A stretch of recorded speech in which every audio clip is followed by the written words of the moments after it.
Well, speechless.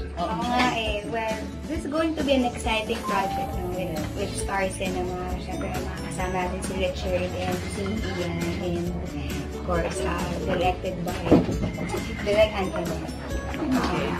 This is a story about love. Pero may twist, tsaka unexpected ending. So, yun lang muna yung masasabi. Direk, ano yung mga characters sila? Ano yung what about love ang iaano natin?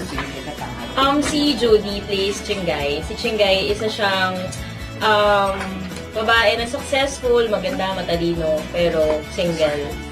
So, 7 years na siyang single. Nakalimutan na niya pa paano magkaroon ng boyfriend.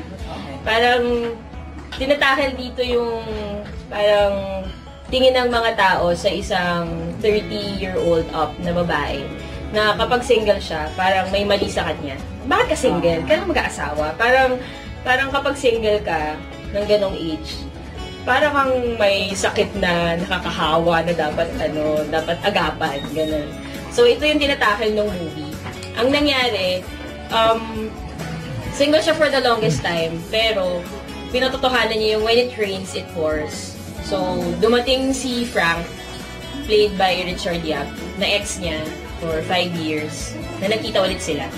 Tapos, si Ian plays Ryan, na meron siyang ex na nireject siya sa proposal, na tinulungan siya ni Jody. So, itong dalawang lalaking to, nagpahaba ng hair ni Chingay at hindi niya lang posibleng pipiliin kasi magkaibang kind ng love yung binibigay ng dalawang lalaki. Richard, medyo maglulusen up ka ba dito or you're the serious Richard pa rin? Medyo mas relaxed ako. Okay, and mas relaxed din because the whole movie is light and ang daming sa script pa lang ang daming nakakatawang eksena talaga kasi it's so true yung kultura natin bilang Pinoy. It's very familiar yung mga nakakatawang situations na nandito sa movie. It's my second time to work with the director niya after All You Need Is Spaghetti.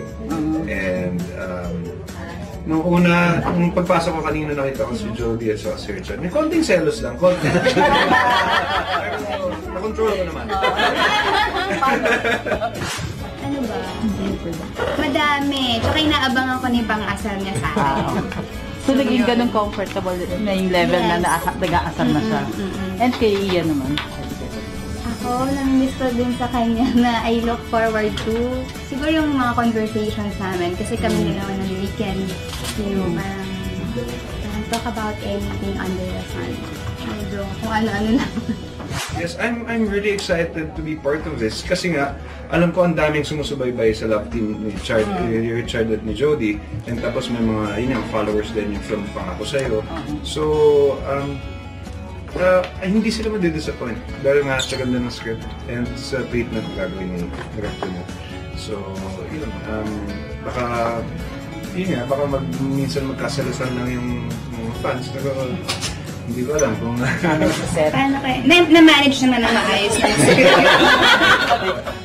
No, but I'm really very excited to be working with Kusapan kasi unas siya muna and then after a while si Ian naman with Pangako Sa'yo and now kasama ko na sila pareho. So, nakaka-excite. I respect them both and I appreciate them. When can they start shooting the film? May 5. Pero nag-start na ako mag-shoot with last April 3rd. Pero totoo mga dolls. Bukas. May na-shoot na akong konti. Pero opening yung mga dolls lang. Pero yun, start shooting May 5. Okay. But your target is mid of the year? Last quarter? May 6.